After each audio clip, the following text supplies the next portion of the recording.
Job chapitre 38. Le Seigneur interroge Job. Alors, du milieu de la tempête, le Seigneur a répondu à Job. Il lui a dit, « Toi qui rends mes projets obscurs en parlant comme un ignorant, qui es-tu? Prépare-toi, sois un homme. Je vais te poser des questions, et tu me donneras des explications. Est-ce que Dieu n'est pas le maître du monde? Où étais-tu quand je plaçais la terre sur ses fondations? Si tu sais la vérité, renseigne-moi. Qui a décidé ses dimensions? Est-ce que tu le sais? Qui a tendu la corde pour la mesurer? Les piliers qui portent la terre s'enfoncent sur quoi? Qui a posé sa dernière pierre quand les étoiles du matin chantaient toutes ensemble, quand les habitants du ciel lancèrent leurs cris de joie? Quand la mer est sortie en jaillissant du ventre de la terre, qui a fermé les portes pour la retenir? C'est moi. Et je l'ai couverte de nuages, je l'ai enveloppée dans un pagne de brume. J'ai arrêté sa course, j'ai mis une limite, en fermant les portes avec des verrous. J'ai dit à la mer, tu viendras jusqu'ici. Tu n'iras pas plus loin. Oui, tes vagues orgueilleuses s'arrêteront là. Une seule fois dans ta vie, est-ce que tu as donné au jour l'ordre de se lever? Est-ce que tu as dit à l'aurore, prends la terre par ses bords et secoue-la comme un tapis, pour faire tomber les gens mauvais? À l'aurore, la terre devient rose comme une poterie d'argile, brodée comme un vêtement de fête. Les gens mauvais sont privés d'obscurité, ils ne peuvent plus lever le bras pour frapper. Est-ce que tu es déjà allé jusqu'aux sources de la mer? Est-ce que tu t'es promené au fond de l'océan? Est-ce que tu as vu l'entrée du monde des morts? As-tu aperçu ses portes? Est-ce que tu as une idée de la grandeur du monde? Si tu sais tout cela, renseigne-moi. Où habite la lumière? Et la nuit, où loge-t-elle? Est-ce que tu peux les reconduire chez elles et reconnaître le chemin de leur maison? Tu le sais parfaitement, toi qui es né depuis si longtemps. Est-ce que tu es allé jusqu'aux réserves de neige? Est-ce que tu as vu les greniers de grêle? Je les ai gardés pour les temps de malheur, pour les jours de combat, pour les temps de guerre. D'où vient la lumière? Par où passe le vent d'Est pour souffler sur la terre? Est-ce que tu le sais? Qui a ouvert un passage à la pluie? Qui a tracé la route de l'éclair et du tonnerre? Qui fait tomber l'eau sur une terre sans habitants, sur un pays désert où il n'y a personne? Qui fait pleuvoir pour inonder un sol très sec, pour faire germer l'herbe et la faire pousser? Est-ce que la pluie a un père? Qui a mis au monde les gouttes de rosée? Est-ce que la glace a une mère? Qui a mis au monde la fine couche de glace? À ce moment-là, l'eau devient dure comme pierre et sa surface ne forme qu'un seul bloc. Regarde les groupes d'étoiles. Est-ce que tu peux attacher ensemble les Pléiades, desserrer les cordes d'Orion? Est-ce que tu peux faire apparaître les étoiles au bon moment, conduire la grande ours et la petite ours? Est-ce que tu connais les lois qui gouvernent le ciel? Est-ce toi qui diriges leur action sur la terre? Est-ce que tu cries tes ordres aux nuages pour être trempés de pluie? Quand les éclairs jaillissent, est-ce toi qui les envoies? Est-ce qu'ils t'obéissent? Qui a mis la sagesse dans l'oiseau sacré du Nil? Qui a donné au coq l'intelligence? Qui est capable de compter les nuages et de vider les réserves d'eau du ciel? À ce moment-là, la poussière devient un fleuve de boue et des mottes de terre se forment dans les champs. Est-ce que Dieu n'est pas le maître des animaux? Est-ce toi qui attrapes un animal pour la lionne?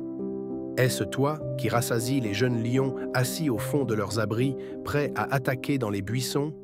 Est-ce toi qui prépares la nourriture pour le corbeau quand ses petits crient vers Dieu et vont dans tous les sens mourant de faim? Job chapitre 39. Est-ce que tu connais la saison où naissent les petits des antilopes? Est-ce que tu as vu comment les biches mettent au monde? Elles portent leurs petits pendant combien de mois? À quel moment a lieu la naissance? Les mères s'installent pour mettre bas et elles sont délivrées de leur douleur. Les jeunes biches prennent des forces, elles grandissent en liberté. Un jour, elles partent et ne reviennent plus. Qui a mis l'âne sauvage en liberté? Qui a détaché sa corde? Je l'ai fait habiter dans les régions sèches. Les plaines salées, voilà son domaine.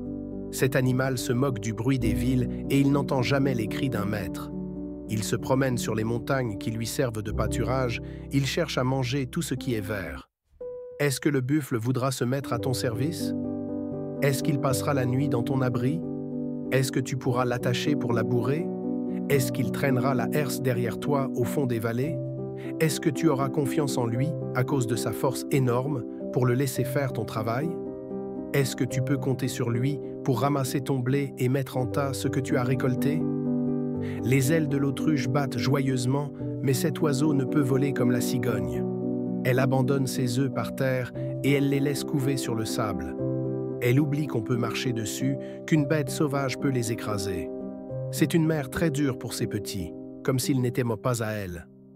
Elle s'est donné du mal pour rien et elle s'en moque. Pourquoi? Parce que je l'ai privée de sagesse, je ne lui ai pas donné l'intelligence en partage. Mais quand elle se dresse et s'élance, elle se moque du cheval et de son cavalier. Est-ce toi qui donnes au cheval sa force? Est-ce toi qui as habillé son cou d'une crinière? Est-ce toi qui le fais bondir comme une sauterelle? Le souffle fier de ses narines est effrayant. Il frappe de ses sabots le sol de la vallée. Plein d'une force joyeuse, il s'élance au-devant de l'armée ennemie. Il se moque de la peur, il ne s'effraie de rien, il ne recule pas devant l'épée. Sur lui, les armes résonnent, le sac de flèches, la lance brillante et le sabre. Brûlant d'impatience, il galope à toute vitesse. Dès que la trompette sonne, il ne se retient plus. À chaque coup de trompette, il répond en soufflant dans ses narines. Il entend le combat de loin, la voix puissante des chefs et les cris des soldats. L'épervier étend ses ailes vers le sud au moment où poussent ses nouvelles plumes.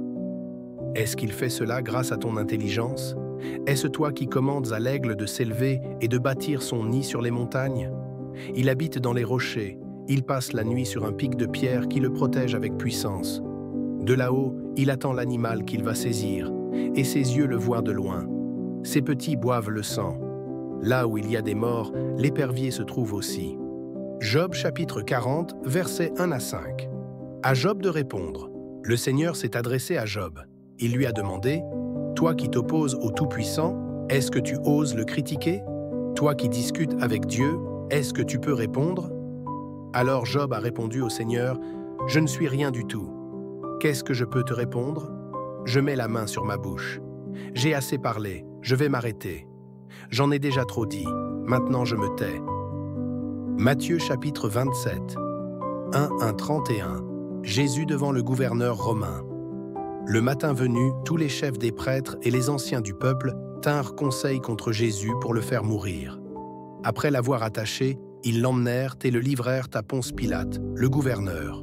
Alors Judas, celui qui l'avait trahi, voyant qu'il était condamné, fut pris de remords et rapporta les 30 pièces d'argent aux chefs des prêtres et aux anciens en disant « J'ai payé